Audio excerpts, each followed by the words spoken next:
Hoje, o Medieval Decay mergulha em um dos casos mais perturbadores da realeza europeia: o sofrimento físico e psicológico de um jovem herdeiro consumido pela própria doença. Durante séculos, a sobrevivência de uma dinastia dependia diretamente da saúde de seus herdeiros.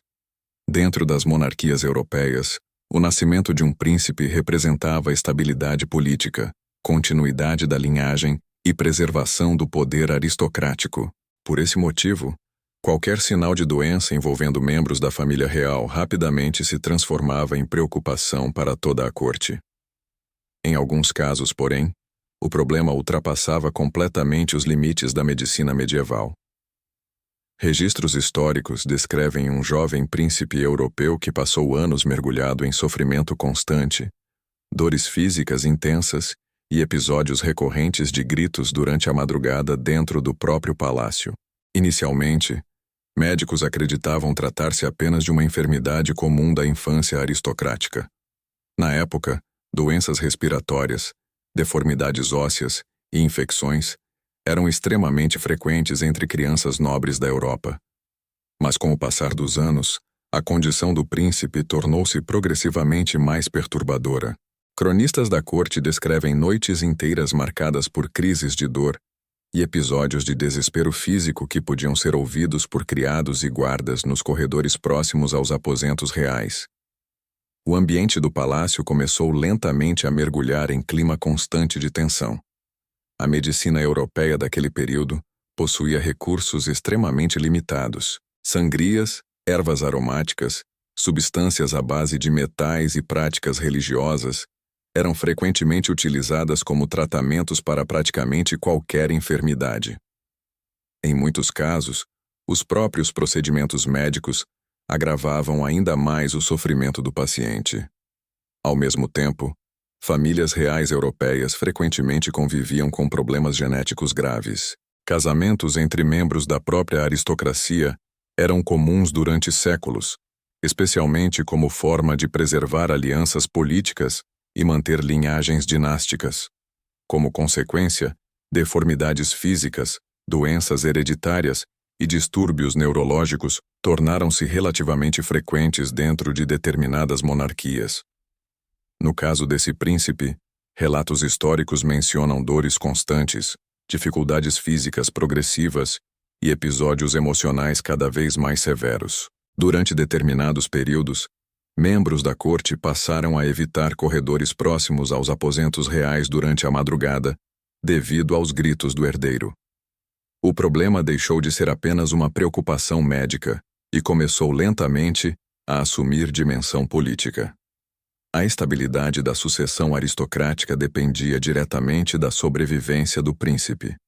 Foi nesse contexto que surgiram rumores cada vez mais sombrios dentro da corte. Algumas pessoas acreditavam que o herdeiro havia sido amaldiçoado. Outras enxergavam sinais de punição divina envolvendo a própria linhagem real. Em uma Europa profundamente religiosa e dominada pelo medo constante da morte, doenças graves frequentemente eram interpretadas como manifestações sobrenaturais. Com o passar do tempo, o isolamento do príncipe tornou-se ainda mais evidente. Relatos descrevem aposentos permanentemente fechados, presença constante de médicos e sacerdotes e uma atmosfera silenciosa dominando determinadas áreas do palácio. O sofrimento físico do herdeiro passou gradualmente a ser escondido da população e até mesmo de parte da aristocracia. Somente anos depois, historiadores associariam o caso ao príncipe Dom Carlos da Espanha. Filho do rei Filipe II, Dom Carlos tornou-se conhecido por seu comportamento instável, crises emocionais severas e graves problemas físicos ao longo da juventude. Diversos pesquisadores modernos acreditam que deformidades hereditárias e possíveis distúrbios neurológicos agravaram drasticamente sua condição psicológica. Além disso, registros históricos apontam episódios frequentes de dor, impulsividade e colapsos emocionais envolvendo o jovem herdeiro espanhol. Dentro da corte, o clima de medo aumentava continuamente. A monarquia espanhola representava uma das estruturas políticas mais poderosas da Europa naquele período. Qualquer sinal de fragilidade envolvendo o sucessor real rapidamente gerava tensão política e insegurança dentro da aristocracia. Ao mesmo tempo, o próprio sofrimento do príncipe passou a alimentar rumores cada vez mais perturbadores. Cronistas descrevem uma figura fisicamente debilitada, emocionalmente instável e gradualmente consumida pelo próprio colapso mental. Para muitos membros da corte, os gritos noturnos do herdeiro tornaram-se símbolo da decadência silenciosa da própria linhagem aristocrática. Hoje, historiadores modernos acreditam que Dom Carlos provavelmente sofria de múltiplas condições físicas e psicológicas agravadas pela própria dinâmica das famílias reais europeias.